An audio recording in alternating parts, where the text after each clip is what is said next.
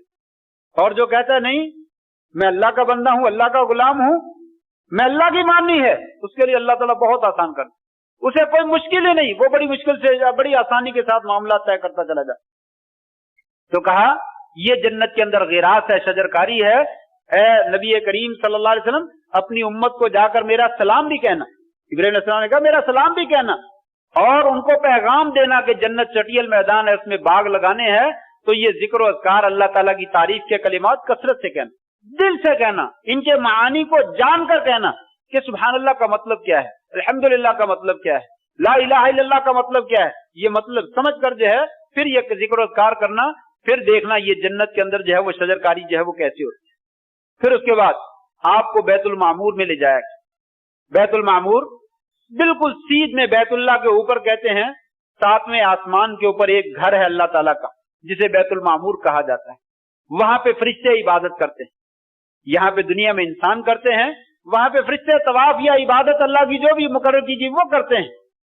اور میں نے ذکر کیا نبی کریم صلی اللہ علیہ وسلم کو اللہ کی نشانیاں دکھائے گی کہ یہ دنیا کے لوگ تو تھوڑے سے ہیں، بڑے معمولی سے ہیں، بڑے حقیر ہیں، فرشتے کتنے بڑے بڑے ہیں اللہ ہی بہتر جانتا ہے۔ کچھ فرشتے ایسے ہیں کہ ان کے کان سے لے کر اوپر والے حصے تک یا گردن تک ان کا فاصلہ بہت لمبی مسافت کا ہے۔ جبریل علیہ السلام کو آپ نے دیکھا اور ان کے 600 غالباً پر تھے، قد سد الافق، آسمان کو پورے آسمان کو ڈھانپ رکھا تھا، زمین اور آسمان کو انہوں بیٹھے ہوئے دیکھا، پورا آسمان چھپا ہوا تھا، نظر نہیں آ رہا تھا۔ جبریل کو اصل شکل میں دیکھا، ایک دفعہ یہاں پہ دیکھا، ایک دفعہ سدرۃ المنتہا کے پاس دیکھا، تو کہا فرشتے کتنے بڑے بڑے ہیں اللہ عالم۔ پھر کہا 70,000 فرشتہ یومیہ بیت المعمور کا طواف کرتا ہے، 70,000 فرشتہ، اور جو ایک دفعہ عبادت کر لیتا ہے ساری زندگی بیت المعمور میں دوبارہ عبادت کرنے کی باری نہیں آتی۔ وہ کتنی بڑی تعداد ہوگی اللہ ہی بہتر جانتا۔ یہ نشانیاں دکھائیں، یہ دنیا کی چھوٹی سی مخلوق آپ دیکھ کر آئے ہیں، یہ ہماری قدرت کے کارنامے اور مظاہر جو ہے وہ دیکھیے، گھبرانے کی ضرورت نہیں ہے۔ یہ پاور والا اللہ تبارک و تعالیٰ، سپر پاور، دنیا میں کوئی پاور نہیں ہے، کوئی سپر پاور نہیں ہے۔ کوئی امریکہ کو کہتا ہے، کوئی چائنا کو کہتا ہے، کوئی جاپان کو کہتا ہے، کوئی کسی کو کہتا ہے، یہ کچھ بھی نہیں ہے، مچھر کے پر کے برابر بھی نہیں ہے۔ کہا لوگوں اللہ کی قوت وہو القاہر، وہو القادر، وہی زبردست قدرت والا ہے، اس کے علاوہ کوئی قدرت والا نہیں ہے۔ اس کی قدرت کتنی ہے کبھی سیلاب آ جاتے ہیں تو ان کو دیکھ لیا کرو، کبھی آندیاں آ جاتی ہیں تو اس کو دیکھ لیا کرو، کبھی زلزلے آتے ہیں تو دیکھ لیا کرو کہ کیسے لوگ آنن فانن لقمہ اجل بن جاتے ہیں۔ وہاں سے اللہ تعالیٰ کی قدرت کی معمولی سی کوئی جھلک نظر آتی ہے تو اللہ تعالیٰ نے اپنے نبی کو دکھایا، یہ دیکھیے بیت المعمور سے آگے پھر سدرۃ المنتہا پہ لے جایا گیا۔ باتیں اور بھی بہت ساری باقی ہیں، میں تو چاہتا تھا کہ پچھلے جمعے میں ختم ہو جاتا، لیکن اتفاق سے بات نکل آتی ہے، تو بہرحال مفید باتیں ہی کی ہیں اللہ کی توفیق سے۔ اللہ سے دعا ہے اللہ تبارک و تعالیٰ اس واقعے میں ہمارے لیے جو نصیحتیں ہیں، جو سبق ہے، جو عقیدہ ہے، جو دین کے مسائل ہیں، اللہ تعالیٰ ہمیں ان سے جو ہے وہ صحیح معنوں میں فائدہ اٹھانے کی توفیق نصیب فرما دے، اور جو نیک اعمال ہیں اللہ تعالیٰ ہمیں وہ کرنے کی توفیق نصیب فرما دے۔ وآخر دعوانا ان الحمد للہ رب العالمین۔